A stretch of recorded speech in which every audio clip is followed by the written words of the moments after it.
Vamos abrir as nossas Bíblias no Evangelho de João, o quarto livro do Novo Testamento.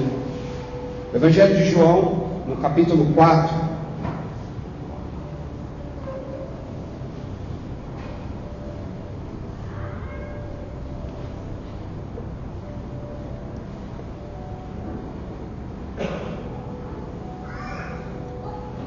Evangelho de João, capítulo 4. Queridos, aqui eu creio que a maior parte de vocês já conhece esse texto. Os primeiros 30 versículos deste capítulo contam a história de uma mulher que vivia na região de Samaria. Mas lembre-se, existem histórias bíblicas que são histórias em que a mensagem serve para nós, mas os personagens daquela história foram alcançados e transformados. Mas essa mensagem, esses 30 primeiros versículos, ela é exclusivamente para nós.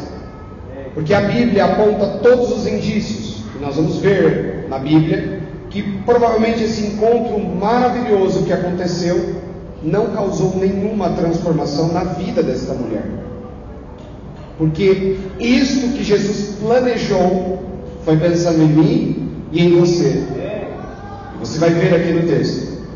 No capítulo 4, versículo 1 de João, inicia o texto dizendo o seguinte: E quando o Senhor veio a saber que os fariseus tinham ouvido que Jesus fazia e batizava mais discípulos do que João, ainda que Jesus mesmo não batizava, mas os seus discípulos, deixou a Judeia e foi outra vez para a Galiléia. Para aí um pouquinho. Eu quero fazer um parênteses no início, porque o início desse texto, ele quebra muitas doutrinas que nós, homens, criamos e imputamos sobre a igreja. Talvez você, como eu, está há muitos anos na igreja e já percorreu algumas doutrinas, conheceu algumas igrejas, fez parte de algumas igrejas, até chegar aqui. E eu cresci ouvindo de que, não sei nem como funciona aqui, então depois o Rafa quiser tentar consertar, ele vai ter que achar um texto na Bíblia aqui, mas vamos lá. Eu cresci dentro de igrejas e doutrinas dizendo o seguinte: olha, no batismo, como vai ocorrer agora, né? Quem vai realizar o batismo? Tem que ser o pastor. O pastor é a autoridade máxima, só ele pode batizar. Queridos, nós estamos diante de um texto que diz que Jesus batizava mais que João Batista. Só que aí tem um parênteses no versículo 2. Na verdade, Jesus não batizava ninguém. Sabe quem é que batizava as pessoas? Que discípulos eram esses? Um era um traidor corrupto e que vendeu Jesus por 30 moedas. E Jesus deixava esse tipo de gente batizar o povo. O outro andou com Cristo durante 3 anos e meio, viveu, respirou, e mesmo vendo Cristo ressurreto, não acredita que é Jesus. Jesus falou assim: não toca. Quer dizer que tudo isso que nós vivemos não serviu de nada para você acreditar em mim?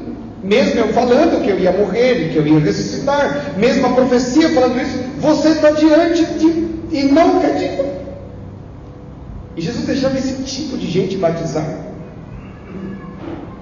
Pedro, que não só negou Jesus por 3 vezes, mas negou de forma a proferir palavrões na sua negativa, dizendo: eu não conheço esse homem, ofendendo as pessoas à sua volta, com medo dos homens, para não ser morto. Esse tipo de gente Jesus deixava batizar o povo que ele veio salvar. Porque aprenda uma coisa, e não importa o que você aprendeu até hoje, não importa o que você ouviu e assistiu até hoje, o que importa é a verdade que está aqui. O batismo não tem a ver com quem realiza, aonde realiza, se é num rio, se é numa piscina, se é num... O primeiro batismo que nós fizemos na igreja foi uma piscina que a gente encheu de 2 metros por 2 metros, assim, Mal os irmãos entravam na piscina, água gelada. Não tem a ver com quem realiza, onde realiza, que tipo de água, que tipo de ambiente. Tem a ver com o pecador que verdadeiramente se arrependeu.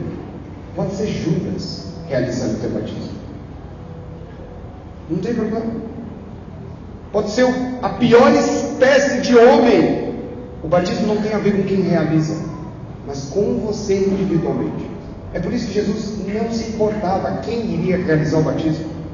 Se esse estava comprometido em se render ao Senhor e entregar a sua vida a Ele, tudo bem, tanto faz quem vai colocar a mão no nariz dele e afundar ele na água. Não faz diferença nenhuma. Entenda uma coisa, porque tem tudo a ver com a mensagem desse texto. Jesus, ele veio destruir correntes e amarras que durante 1500 anos do judaísmo foi criado e sufocava o povo.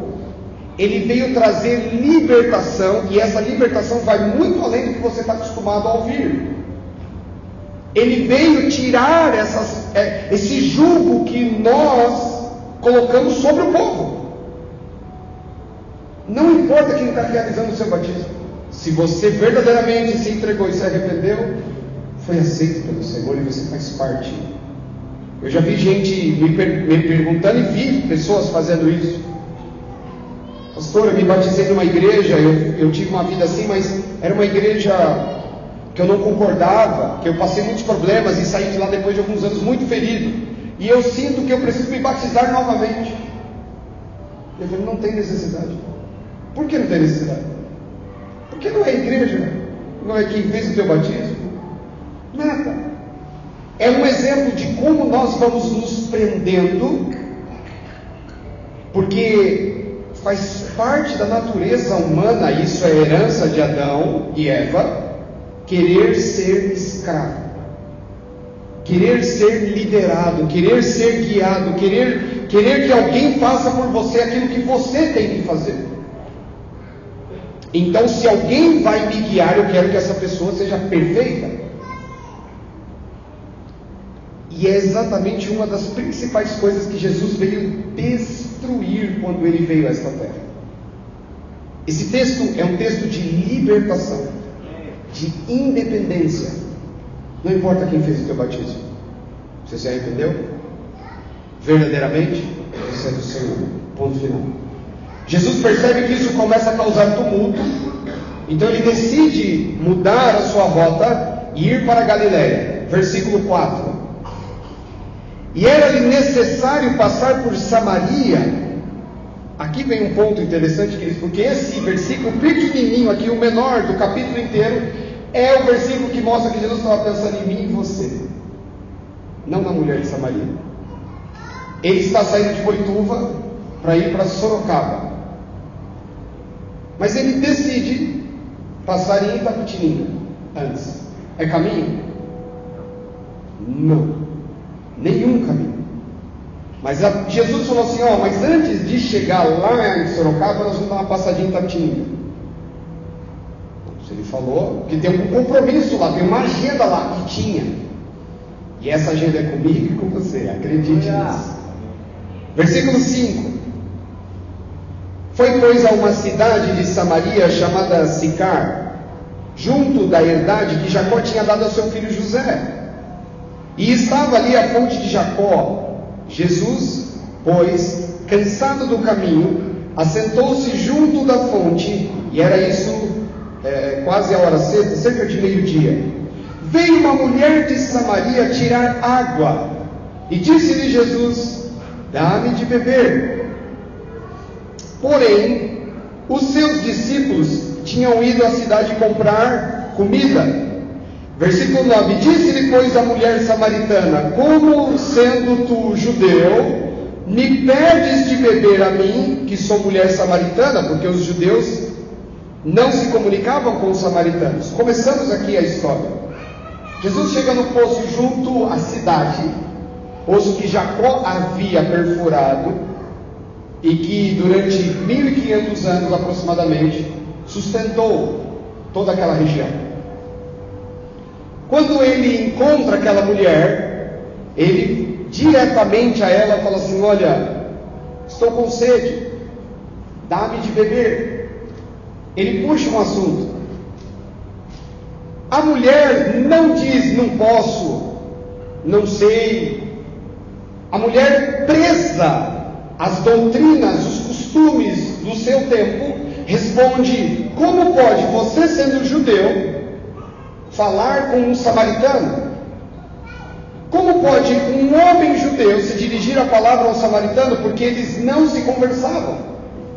Percebe que essa mulher está presa a costumes, como muitas vezes nós fazemos e temos hábitos que nem sabemos porquê, com quem nos ensinou, e nós repetimos, e nós seguimos, vivemos uma vida no automático.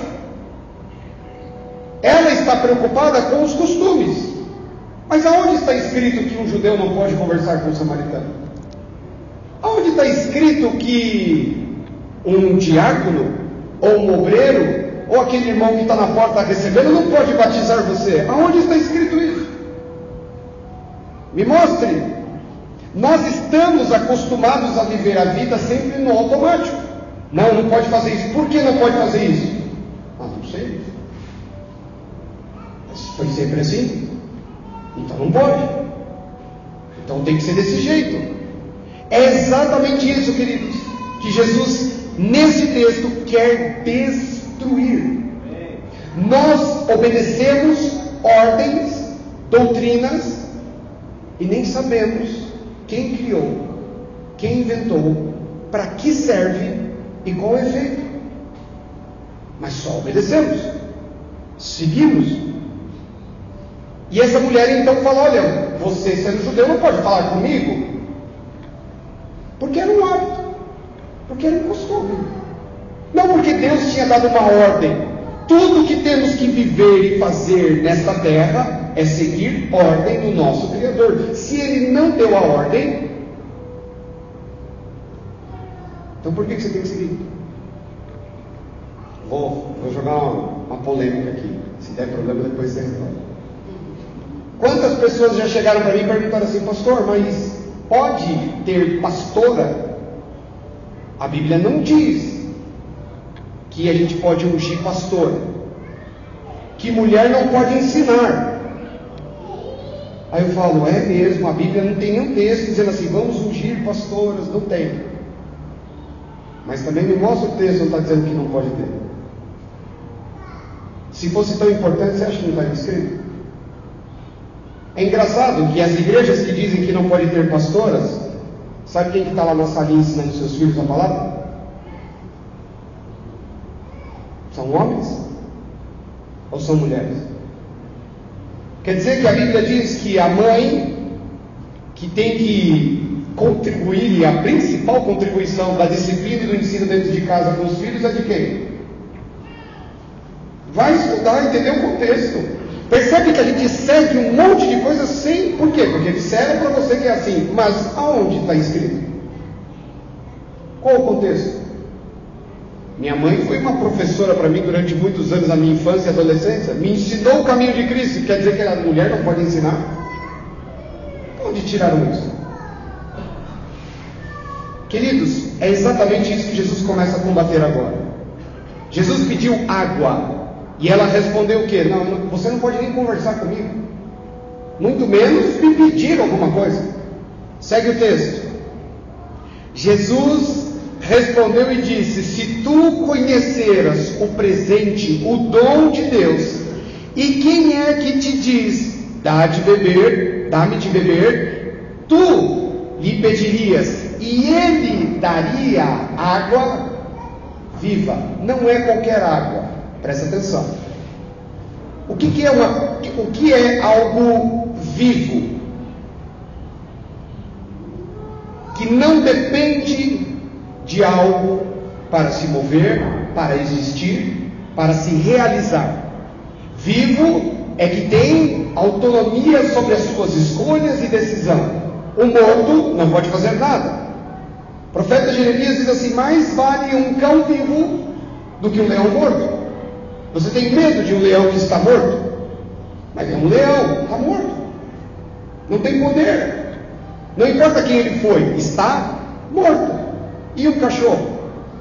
causa mais medo que um leão morto.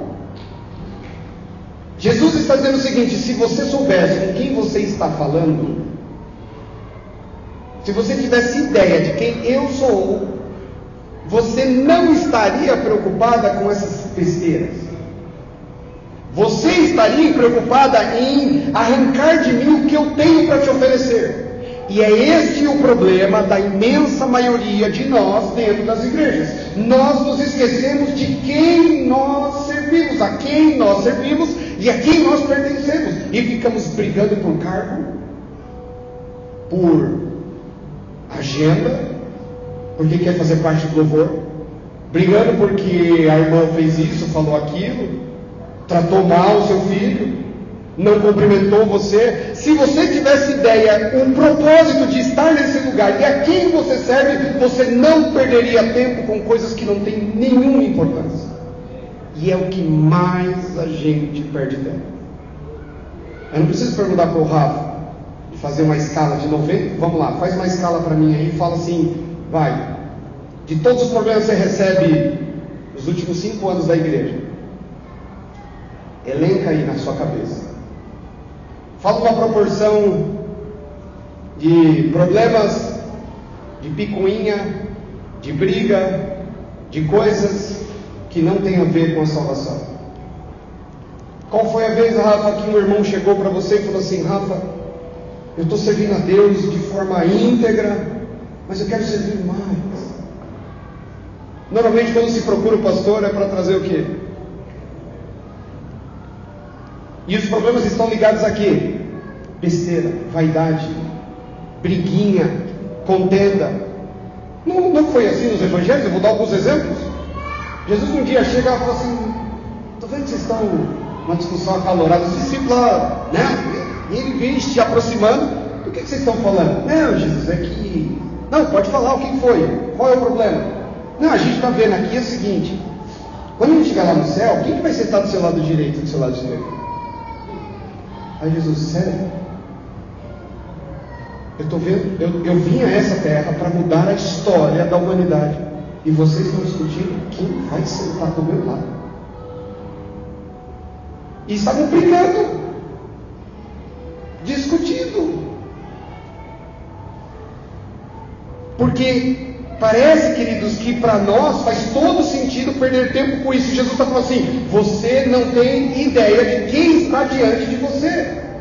E se o Senhor habita no meio dos louvores, você parou para pensar que enquanto estávamos louvando, o Eterno, o Criador do Universo, estava aqui e você nem percebeu. Por quê?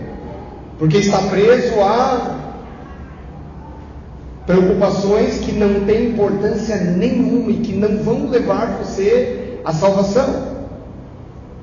Uma vez eu ouvi de um judeu dizendo o seguinte: tudo que tem valor não tem preço. Tudo. Quando o homem está no leito de morte, ele não pede para trazer a chave da Ferrari dele, para ele ficar olhando e admirando a chave. Ele não pede para andar: me tire dessa maca e eu quero fazer um tour pela minha mansão. É aí que ele começa a ver o que realmente tem valor. E nós perdendo tempo com briguinhos. Eu queria, mas por que falou o nome dele e não falou o meu? Porque isso, queridos, a nossa vida está recheada dessas coisas. E Jesus vem aqui no versículo 10 e fala assim: você tem ideia com quem você está falando? E o que eu tenho para te oferecer? Você tem ideia? E é óbvio que essa mulher não tinha ideia. Então ela fala o que no versículo 11? Diz-lhe a mulher: Senhor, tu não tens com quem tirar, e o poço é fundo. Onde, pois, tem água viva? Ok. Ela acabou de mostrar que ela não tem ideia quem está diante dela e o que essa pessoa está oferecendo a ela. E assim estão inúmeras pessoas dentro das nossas igrejas. Não tem ideia a quem ela está se propondo a servir, e nem o que ele tem a oferecer, achando que o que ele tem a oferecer é casa, é carro, é ouro. Ele não veio aqui para resolver o seu problema terreno. Ele veio aqui para resolver o seu problema na eternidade. E o que ele quiser fazer com você aqui Paulo diz, nunca compare o que o Senhor fez aqui com o que ele está preparando. É loucura, não tem comparação com as coisas que ele está preparando para nós, ao ponto de um homem como o apóstolo Paulo ir até este lugar onde ele está preparando para nós, voltar a esta terra e falar assim, não quero mais viver aqui. Olha isso. O que ele viu, o que ele experimentou, fez ele voltar para essa terra e dizer assim, eu não quero mais viver. Tudo que eu tenho, os diplomas, as 5 línguas que eu falo, tudo isso é esterco. Vocês não têm ideia do que ele está preparando para nós. Não existe palavra e vocabulário nenhum nessa terra para descrever o que ele está fazendo para nós. E a gente vai ficar aqui, por exemplo, com um brinquinho, que o judeu não fala samaritano. É isso. Ela demonstra que ela não entende o que Jesus está falando, como a imensa maioria dos crentes ainda não entendeu a mensagem. Mas Jesus, que nos ama, é paciente. E o que ele faz? Ela ainda conclui, és tu maior que Jacó, nosso pai, que nos deu um poço, bebendo ele próprio dele, e os seus filhos e o seu gado? Não, você não faz ideia de quem é. De quem é que está aqui diante dela. Versículo 13, Jesus respondeu e disse, qualquer que beber desta água, tornará a ter sede. Mas aquele que beber da água que eu lhe der, nunca terá sede, porque a água que eu lhe der, se fará nele uma fonte de água que jorra para a vida eterna. Jesus está dizendo o seguinte, eu não estou falando dessa água aqui. Eu sei que você, mulher, está falando disso. Eu não estou falando dessa água. A água que eu estou oferecendo é uma água que, quando você bebe, essa água, ela te hidrata, ela faz bem para você. Só que daqui a pouco você precisa de mais. Você precisa voltar. O que ele está dizendo? Se for tirado isso de você, você morre. Você depende disso. Você depende de água. Se você ficar uma semana sem beber água, você vai colapsar. Você não vai sobreviver com 2 meses sem isso aqui. Isso aqui é a tua sobrevivência nessa terra. Essa água que nós estamos bebendo aqui, se você não tiver ela, você morre. O que Jesus está dizendo?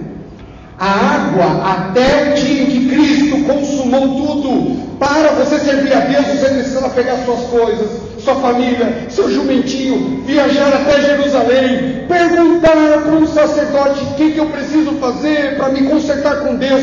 Ele falava, vai lá e reza 10 Ave Maria. Opa, não, né? Era outra coisa. Faz o seguinte, vai ali, pega uma ovelha, faz isso, assim, aí Deus vai te perdoar. Quem vê não mudou. O que é o confessionário? É a mesma coisa, o diabo é isso tudo, querido. Você tinha que depender de uma pessoa, da disponibilidade dela, de um sacerdote, para conseguir pedir perdão a Deus, porque se você não tiver isso aqui, você morria. Você não tinha conexão com Deus. Você dependia de alguém para servir a Deus, para pedir perdão. Você dependia de tudo isso. E eles faziam o que queriam com o povo. Corrompia, desviava dinheiro. Seus filhos, os filhos dos sacerdotes, é isso que Jesus faz lá no templo. Os filhos dos sacerdotes, ao lado do templo, onde vendiam os animais que iam ser comprados para ser oferecidos, porque você plantava trigo. O sacerdote falava que você tinha que sacrificar uma ovelha. Onde você vai arrumar uma ovelha? Você pegava o seu trigo, vendia, comprava a ovelha do lado do templo e mandava oferecer. O sacerdote: eu quero uma ovelha marrom com pintas brancas. Meu Deus, onde eu vou arrumar isso? Não, mas se eu não arrumar isso, Deus não vai me perdoar. E aí você saía desesperado, procurando uma ovelha para comprar. E aí só tinha um vendedor de ovelhas marrom com pintas brancas, que por coincidência era filho do sacerdote. E por ser uma ovelha muito rara, ele vendia 5 vezes o valor. Entende o que Jesus fez no templo, virando as mesas, falando que era corrupção? Era isso que aconteceu. Nós estamos fazendo aqui uma campanha que nós vamos para Jerusalém, Rafa. E aí o Rafa vende aqui para a igreja, irmãos, pacotes e tal. E amém. Aí nós temos aqui, nós fechamos com uma empresa que nos abençoou. E a empresa é da prima do Rafa. Você entende um monte. Não mudou nada. Mas se eu não for para Jerusalém, Deus não vai me abençoar. Porque o pastor disse. Porque é assim que funciona. E Jesus está dizendo: você não entendeu que isso aqui que está sendo oferecido para você não resolve a tua vida, te deixa cada dia mais dependente, te dá uma sobrevida, claro. Você vem para a igreja, tem um benefício, é bom, mas não, Jesus não veio para isso. Eu vim para uma coisa melhor. Eu vim para você receber de mim uma água que você nunca mais vai precisar beber de novo.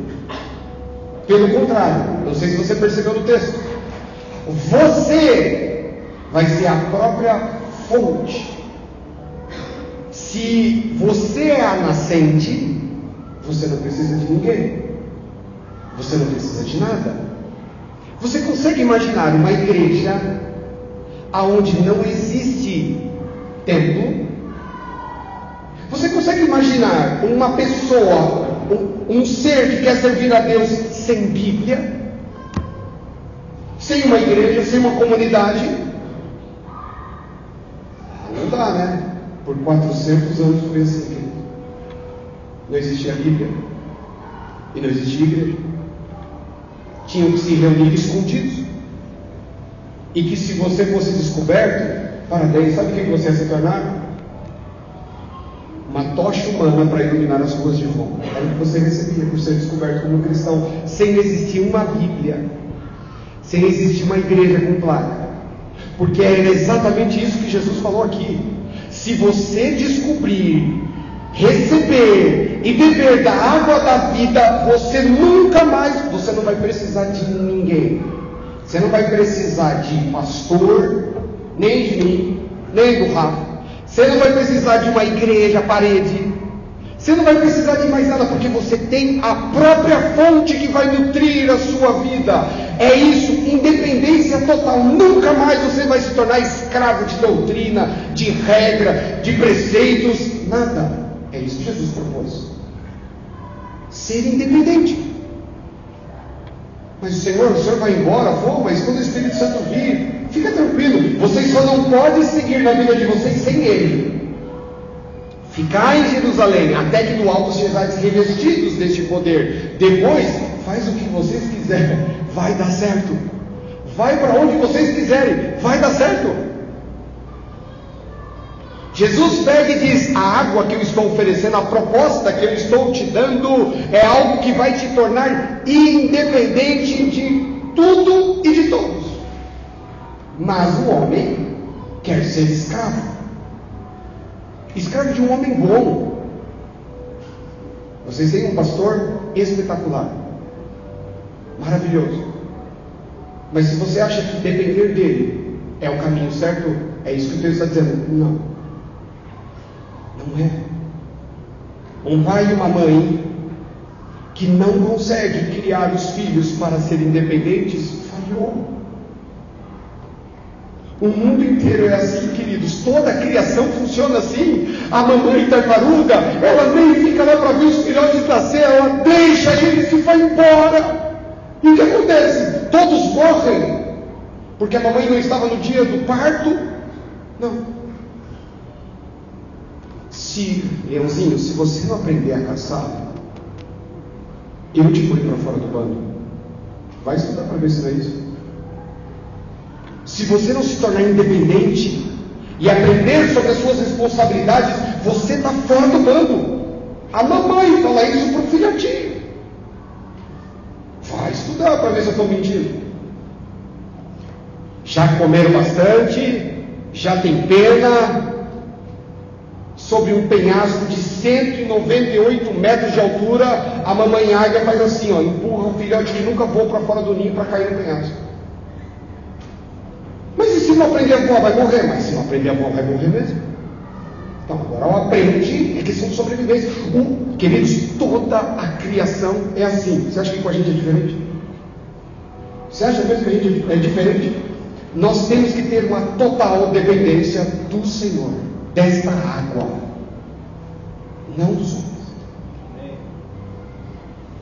Vocês podem estar inseridos numa igreja sólida, ter um líder ótimo, não significa que vocês vão sobreviver.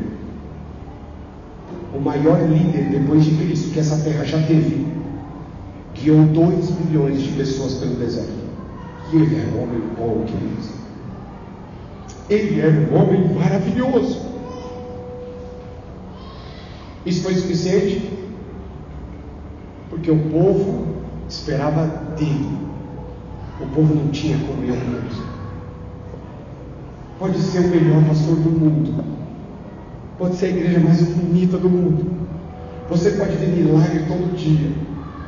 Se você não beber dessa água, você vai morrer no deserto. Preste atenção, se a nossa vida é o deserto, até a terra prometida, o que importa onde você está, se você produz a sua própria água? Porque para os servos de Deus não existe deserto seco. Eu sou a fonte. Ele inseriu isso dentro de mim. Então não importa a circunstância, o lugar, o que eu estou vivendo, eu não vou sucumbir. Porque eu, que é o que Cristo está prometendo a essa mulher, produzo o meu próprio alimento. Eu não preciso de Moisés. Porque Moisés, quando sobe 40 dias, o que vira? Bagunça. Baderna. Por quê? Porque Moisés é a fonte e não Cristo. Então não é uma questão disso, da sorte de escolher um bom pastor e uma boa igreja. É uma questão de sobrevivência, queridos. Sobrevivência. E se Deus quiser levar, calma aí, o Rafa, a vida dele, tire o fôlego de vida, o que acontece? 90% vai se desviar do tempo? Provavelmente. Então, a culpa é dele? É isso que Jesus está falando. Você não tem ideia do que eu quero. Eu quero te propor uma coisa muito melhor do que ter um Moisés te guiando. Eu quero propor você ser o Moisés da sua própria vida e ter comunhão face a face. É o que eu quero propor. Esquece essa escravidão, esquece essas doutrinas, esquece as pessoas, esquece liderança, cobertura espiritual. Eu e você. Eu e você. Nada entre nós. Só eu e você. Essa é a proposta do texto. E ele segue. 15. Disse-lhe a mulher: Senhor, dá-me dessa água, para que eu não mais tenha sede e não venha aqui tirá-la. Faz o seguinte, Senhor, me dá dessa água, e aí eu não preciso mais vir para o culto. Eu posso cultuar Deus na minha casa, assistindo. Não tem mais, né? Pastor Faustão, né? Aí o outro pastor. Dá-me de beber dessa água, que aí eu não preciso mais vir para a igreja. É isso, entendi a mensagem. Então me dá, eu quero, me dá. Jesus falou: não entendeu. Não entendeu. Segue o texto. Disse Jesus, ele muda a estratégia para ver se chega aonde precisa. Vai, chama o teu marido e vem cá. A mulher respondendo e disse: não tenho marido. Disse-lhe Jesus: disseste bem, não tenho marido, porque tivesse 5 maridos, e o que agora tens não é teu marido. E isto dissesse com verdade. Disse-lhe a mulher: Senhor, vejo que és profeta. Queridos, eu vejo nessa mulher tanta gente que já passou na minha vida. Tanta gente. Pessoas que estão com a vida destruída. E aí ela vem pedindo: eu preciso disso, pastor. E aí você olha e fala assim: não, você precisa não é disso. Você precisa estar aqui, ó. E ela não enxerga isso. Ela não enxerga. Preciso que você me ajude a fazer a prova amanhã. Não, filho, você precisa mudar a sua postura. Você precisa começar a prestar atenção na aula. Você precisa parar de ficar se perdendo em rede social e estudando, para quando chegar o dia da prova, você aprender. Não, eu preciso que você me ajude agora, me faz uma cola. Porque ela acha que isso vai ajudar ela. Essa mulher é surpreendida com Cristo como uma coisa sobrenatural. Como que um homem estranho sabe tanto da minha vida? É um servo de Deus, é um profeta. Então ela esquece que esse homem acabou de falar a ela: eu tenho uma coisa que vai mudar a história da sua vida. Ela simplesmente deleta isso e fala assim: você viu? Esquece a mensagem o pastor Rafa ministrou e fica preso a um milagre que alguém testemunhou.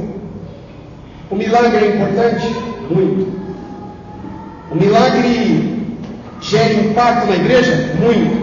Mas qual a transformação efetiva que o milagre gera na sua vida? Quando alguém vem aqui e testemunha? Nenhum. Ela muda o foco. Nossa, esse homem é diferente. Ele deve ser um profeta, porque ele sabe tudo da minha vida. Jesus fez isso para tentar chamar a atenção dela, para tentar despertar ela a perceber que quem estava falando com ela não era qualquer pessoa. Não era um andarilho que estava falando algumas coisas ali para refletir e pensar, mas alguém que estava disposto a mudar a história da vida dela. Essa mulher, ao invés de perceber: peraí, se ele é diferente, se ele é um servo de Deus, deixa eu prestar atenção na mensagem dele. Se eu estiver errado, me corrija, Rafael Borges. As pessoas admiram o resultado, aonde você chegou, o que você conquistou. Mas ninguém admira, ninguém deseja, ninguém quer passar o processo. Ninguém. E quando você fala: olha, tudo bem, você gostou do que eu conquistei aqui? Deixa eu te explicar como que eu cheguei aqui para você percorrer o mesmo caminho. Não, não quero. Eu quero ter isso sem precisar percorrer. Não tem como. Não tem como. As pessoas não querem ouvir como chegar. Elas só querem ouvir sobre o milagre. Um dia eu vou chegar lá. Queridos, tenho aqui um minutinho. Olha a loucura. Eu sei que vocês nunca passaram por isso, nunca viveram isso, mas eu vou contar, porque vai que um dia vocês passam por isso. Um certo dia, há muitos anos atrás, eu chego na casa da minha avó em São Paulo. Estão lá primos, tios, numa mesa e uma discussão acalorada. Aí eu chego naquela bagunça e fico tentando entender o que está acontecendo. Comecei a prestar atenção. E a briga era a seguinte: Você, tá vendo? Se eu ganhasse também, eu nunca ia te dar nada. Era o seguinte: um falou assim: você viu quanto que está a Mega Sena da virada? Acho que é isso, né? Mega Sena da virada. Eu estava indo passar a virada do ano lá na minha avó, 100 milhões, sei lá. Aí eu ouvi: se eu ganhasse dinheiro, eu ia fazer isso e aquilo. Aí o outro falou assim: mas você não ia me dar pelo menos uns 5 milhões, uns 10 milhões? Eu não vou te dar nada. Aí começou assim a briga. Isso, eu ia fazer isso, ia fazer aquilo. Pô, sério, você não ia fazer nada. E aqui, não, eu já nem olhar para trás. E começou a brigar. E estava ali umas 8 pessoas brigando e discutindo com o que eles iam fazer com o prêmio. Calma, que a gente nem chegou na parte mais maluca da história. Aí eu sentei na cadeira e estou ali vendo. E assim, começou. Eles estavam rindo. Aí começou um a ficar nervoso. E começaram, e o negócio foi, e começaram a vomitar coisa do passado. E eu olhando, meu Deus. Aí o tio meu levantou assim, vermelho de raiva, e falei: tio, senta um pouquinho, deixa eu falar uma coisa. Todo mundo parou. Deixa eu perguntar uma coisa para vocês. Vocês estão fazendo um plano onde vocês iam gastar o dinheiro na Mega Sena? É. Responde uma coisa. Assim, Quem de vocês ele joga na Mega Sena? Peraí, vocês nem jogam na Mega Sena e estão discutindo se ganhasse o que ia fazer com o prêmio. Olha o nível da... Você nunca fez plano no dia da Mega Sena? Sem jogar? Risada entregou, mas tudo bem. É isso, é uma cegueira completa. Fazendo conta. Uma coisa que você nunca... Não tem como você viver aquilo. Nem que eu estou dando chance, você nem joga. Não é que eu estou dizendo que se você jogar, você ganha. Olha o nível de loucura. Jesus olhou e falou assim, agora ela está empolgada porque eu revelei o passado dela, mas a mensagem ela não recebe. Ela me admira como profeta, mas não quer ouvir a mensagem, não quer pensar na mensagem, não quer entender a mensagem. A maioria das pessoas são exatamente assim. Aí Jesus agora engatilhou, queridos, afiou a faca e falou, então agora a gente vai resolver esse negócio. Presta atenção.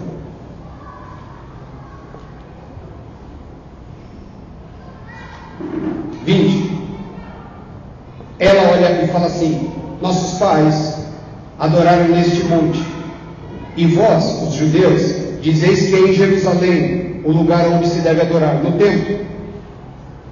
Jesus então respondeu o quê? Disse-lhe Jesus, mulher, crê-me que a hora vem, e que nem neste monte, nem em Jerusalém adorareis ao Pai. Vós adorais o que não sabeis. Nós adoramos o que sabemos, porque a salvação vem dos judeus.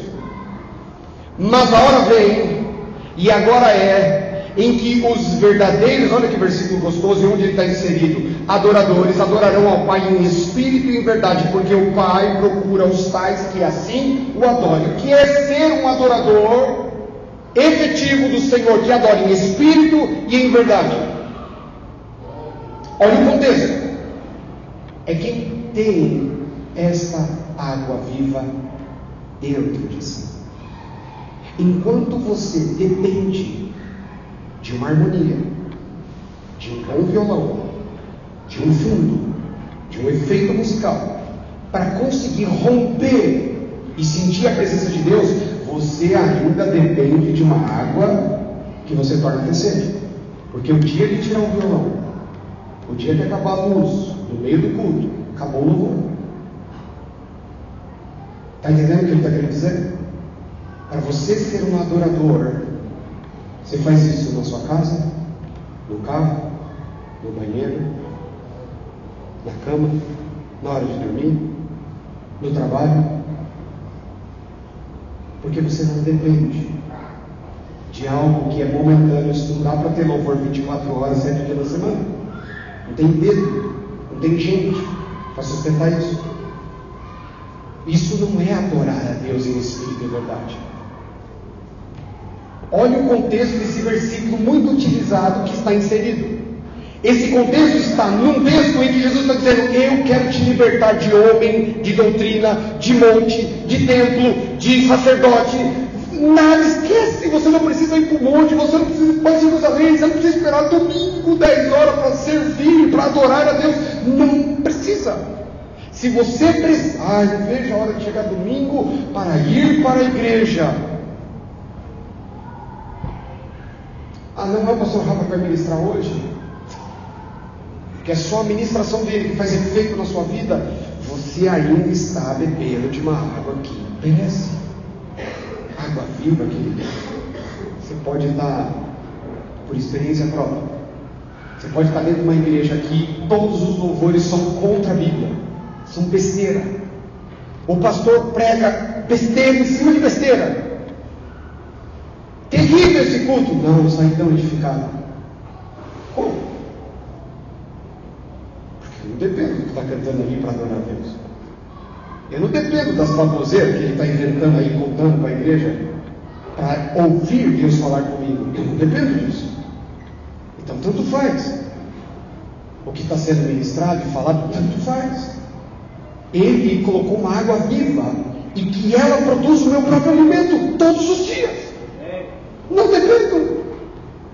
palavra motivacional, de alguém dizer que tudo vai dar certo, de que o Senhor é comigo, de um profeta, de alguém pôr a mão, de alguém falar, vai que eu estou com você. Não dependo disso para continuar servindo o Senhor. Quem profetizou sobre a vida de Paulo? Qual era a cobertura espiritual no ministério de Paulo? O Senhor. Quem que estava ao lado de José nos momentos mais difíceis? Só o Senhor. E nos momentos de maior aflição de Moisés, só o Senhor. E Jó, só o Senhor.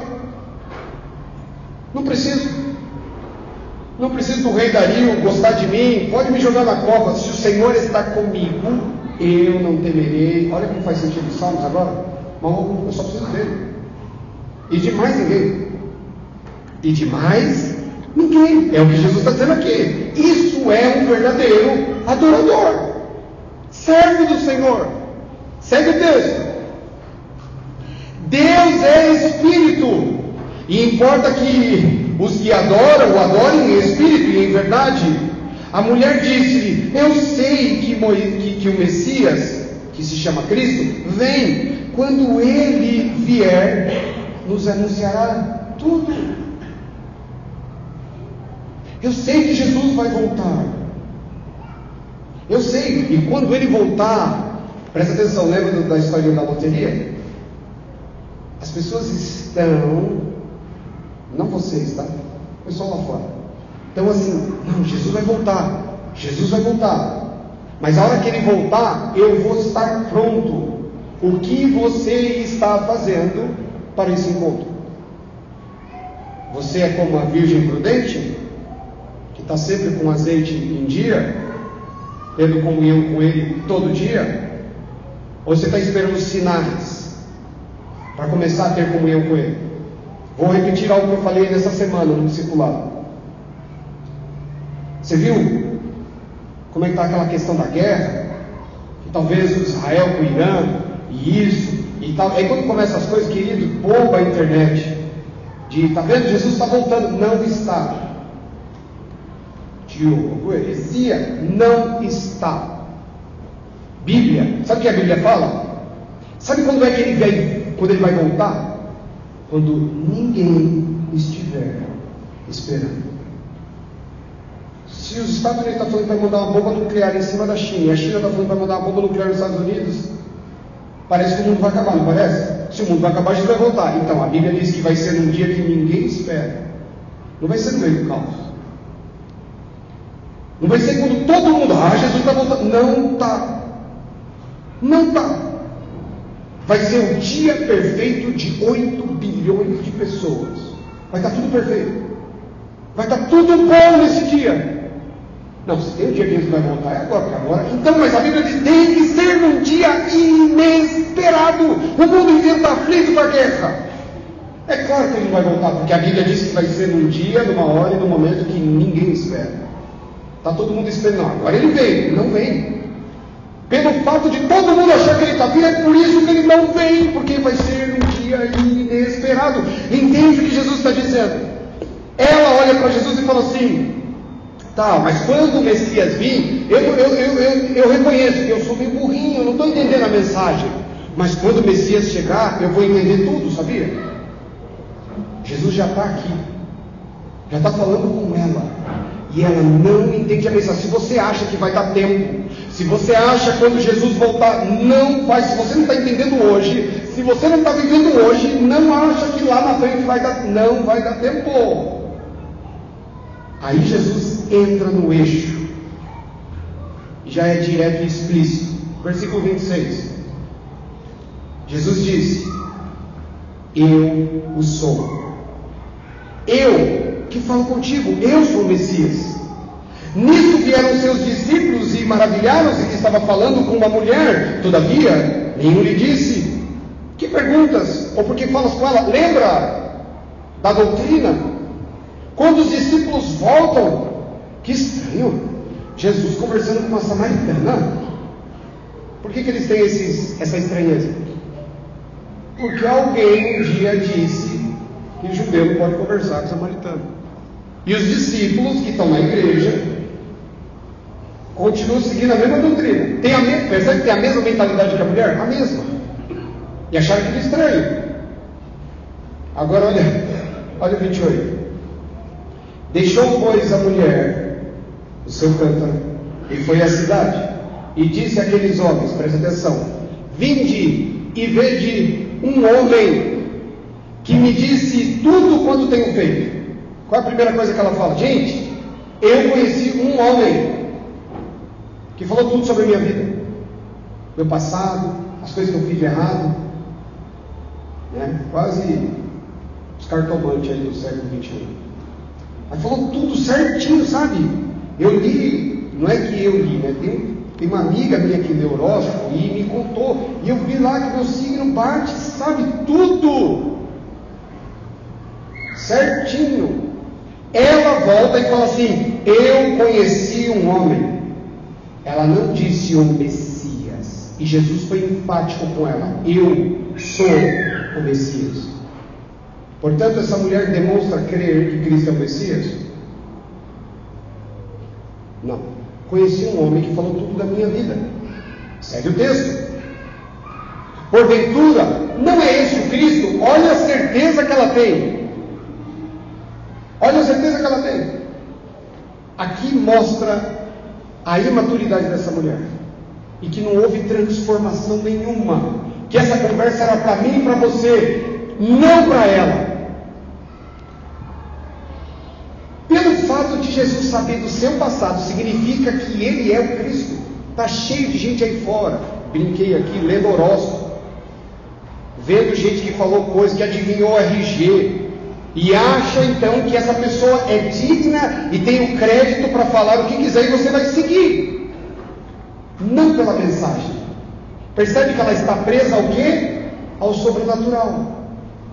Ela não está presa na mensagem. Ela falou assim: gente, eu conheci o Cristo, e Ele falou para mim que eu não preciso mais depender de vocês para nada. E Ele falou para mim que eu não preciso mais me preocupar de ir lá no templo em Jerusalém ser rejeitada para oferecer um sacrifício, para ter comunhão com Deus e o perdão dos meus pecados. E Ele falou que eu não preciso mais ir no monte, eu posso adorar na minha casa, com os meus filhos, sozinha. Se o mundo inteiro me abandonar e der as costas e eu me encontrar sozinha nesse mundo, eu ainda posso servir a Deus. Não, ela não falou isso. Ele adivinhou tudo da minha vida. Deve ser o Cristo, né? Essa palavra não teve efeito nenhum na vida dela. E que palavra maravilhosa, que encontro maravilhoso. E é isso que acontece com a imensa maioria das pessoas que leem esse texto. Não fazem nada por ele. E continuam tendo a mesma vida. Ela continua sendo amante. Ela continua talvez contando essa história para os amigos dela, para os parentes dela, para os conhecidos dela, pro resto da vida. Uma vez eu encontrei um homem, falou isso, mas não teve a sua vida transformada. E Jesus estava falando de algo que é extremamente necessário para conhecermos a Deus e chegarmos à redenção: ser independentes. Que bom que nós temos uma boa igreja. Que bom que nós temos um bom pastor. Que bom que eu encontrei um lugar onde eu posso me alimentar, crescer, me tornar forte. Que bom. Mas o dia mau virá, e ele vem sobre todas as nossas vidas. Se não estivermos preparados para este dia mau, e esse dia mau, queridos, pode ser tudo. Pode ser desemprego. Esse dia mau pode ser um diagnóstico de câncer. Esse dia mau pode ser a perda do pai ou da mãe, ou do próprio filho. Nós estamos sujeitos a tudo isso. Mas você está se preparando para o dia mau? Puxa vida, olha o que eu passei, e o pastor Rafa nem veio fazer uma visita. Você está dependendo dele. Sua fé depende dele. Ele subiu no monte para orar 40 dias, agora você vai arrumar um bezerro para adorar. O que Cristo está oferecendo a essa mulher é liberdade, porque aonde o Espírito Santo de Deus está, essa liberdade que Deus está falando. Não é liberdade para pular, girar, dar cambalhota. É liberdade, não dependo de ninguém. Saiu o decreto, todas as igrejas agora têm que fechar as portas. Não vai dar um desespero? Para quem é livre? Não. Por quê? Não depende do culto.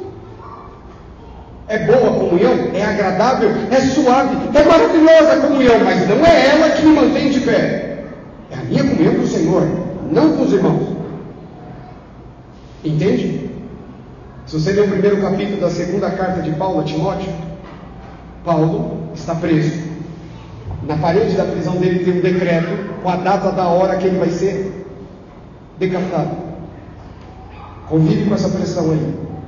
Ele preso. Ele fica sabendo que Timóteo está desanimado, quase em depressão. Onde Timóteo está? Pastor da igreja de Éfeso, livre, não sofre perseguição, não tem pressão. E Paulo está condenado à morte. Ele fala assim: poxa vida, Timóteo, sabe todas as igrejas da Ásia, todas essas que eu fundei, todas elas me deram as costas. Ninguém me visitou, todo mundo me abandonou. Eu preguei para milhares de pessoas e elas chegaram ao conhecimento de Cristo. Eu fundei centenas de igrejas e todos eles me abandonaram. Sabe como eu estou? Só aguardando o meu encontro, que eu tenho esperado. Cadê o choro? Cadê a mágoa? Cadê o rancor? Cadê a frieza na fé? Por que esse homem ainda continua firme? Porque eu não dependo da igreja, nem do carinho das pessoas, nem do reconhecimento do trabalho, para continuar com os meus olhos postos em Cristo. É isso que Jesus falou nesta manhã. E é isso que Ele está nos propondo. Nós podemos sair daqui contando para as pessoas o que o Senhor já fez na sua vida, os milagres, e ainda não ter essa fonte dentro de você. Você vai ser igual a essa mulher.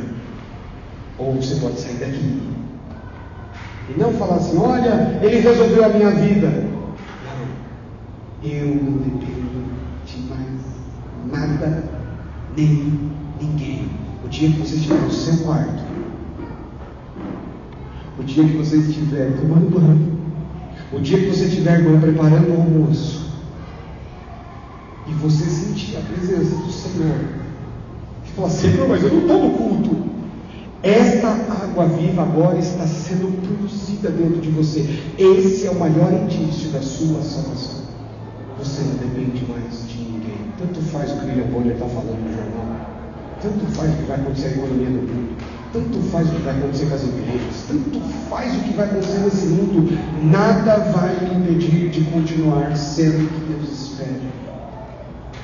É o que esta mensagem, que o Senhor planejou para nós. Percebe que Ele fez efeito nenhuma vez nessa mulher? Nenhum. Mas deve fazer efeito nas nossas vidas. Nós temos que ser independentes e talvez até entender espiritualmente o que aconteceu no 7 de setembro. É independência ou morte de Deus. Ou a gente se torna independente de doutrina, do mundo, de pessoas, de Moisés, de sacerdote, ou nós vamos morrer. O melhor líder depois de Cristo não foi suficiente para 2 milhões de pessoas que saíram libertos do Egito. Não é a boa igreja, não é um bom pastor que vai fazer você chegar no dia da redenção. É o que você está desfrutando. É a água da vida, é a fonte, é do Senhor, é o que Ele ministra em você. Você está no caminho certo. Enquanto você depender de alguém, existe um risco enorme de você cair pelo caminho.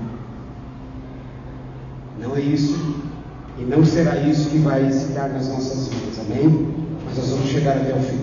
Podemos chegar sem braço, sem uma perna, o importante é chegar. Sem olho, mas chega. Que adianta? Em plena saúde sermos condenados. É melhor chegar sem olho, Jesus falou isso. É melhor chegar sem perna. É melhor chegar rolando, mas chegar. Isso é importante. Amém? Vamos orar?